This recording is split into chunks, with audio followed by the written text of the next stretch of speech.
স্বাগত প্রতিদিনের বাংলাদেশের নিউজ আপডেটে। এলপিজি ধর্মঘট প্রত্যাহার। বাংলাদেশ এনার্জি রেগুলেটরি কমিশন চেয়ারম্যানের সঙ্গে বৈঠকে ৩ দাবি আদায়ের মাধ্যমে ধর্মঘট প্রত্যাহার করে নেন এলপিজি ব্যবসায়ীরা। ব্যবসায়ীদের ৩ দাবি হল সারা দেশে চলমান প্রশাসনিক অভিযান বন্ধ করা, বিতরণকারী ও খুচরা বিক্রেতাদের চার্জ বৃদ্ধি করা এবং নিরবচ্ছিন্ন সরবরাহ নিশ্চিত করা। ব্যবসায়ীরা দাবি করছেন, সরকার এলপিজি আমদানি ও সিলিন্ডারের ওপর মূল্য সংযোজন কর কমালে ভোক্তা পর্যায়ে দাম সহনীয় হবে। এতে বাজারে সৃষ্ট সংকটও ধীরে ধীরে কাটিয়ে ওঠা সম্ভব বলে মনে করেন তারা। তবে ধর্মঘটের কারণে সারা দেশে গ্যাস সিলিন্ডারের সংকট আরও তীব্র হওয়ায় গ্রাহকদের ভোগান্তি পোহাতে হচ্ছে।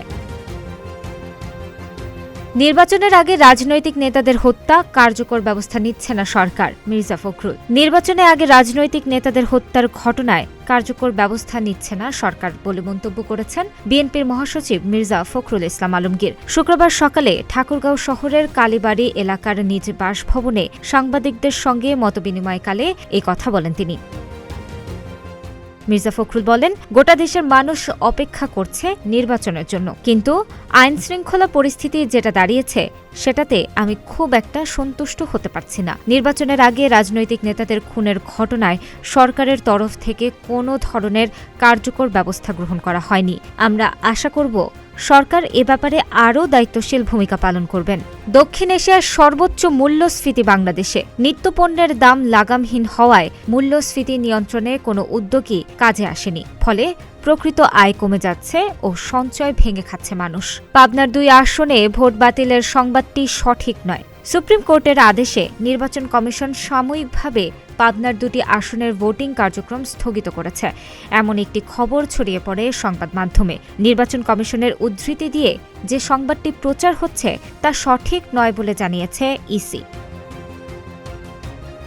এ বিষয়ে প্রচারিত সংবাদটি বন্ধের অনুরোধ করেছে ইসি সচিবালয়ের জনসংযোগ পরিচালক মোহাম্মদ রুহুল আমিন জানান, সীমানা জটিলতার কারণে আদালতের আদেশে ইসি ভোট কর্মকাণ্ড স্থগিতের সিদ্ধান্ত নিয়েছে বলে সংবাদটি ছড়িয়ে পড়ে, কিন্তু এটি সঠিক নয়। ঢাকা চট্টগ্রাম মহাসড়কে পৃথক 2 বাস দুর্ঘটনায় মোট 5 জন নিহত, আহত হয়েছেন অন্তত 15 জন। এর মধ্যে চট্টগ্রামের মিরসরাই উপজেলায় শুক্রবার ভোরে একটি শীতাতপ নিয়ন্ত্রিত ডাবল ডেকার স্লিপার বাস দাঁড়িয়ে থাকা কাঠ বোঝাই ট্রাকের পেছনে ধাক্কা দেয়।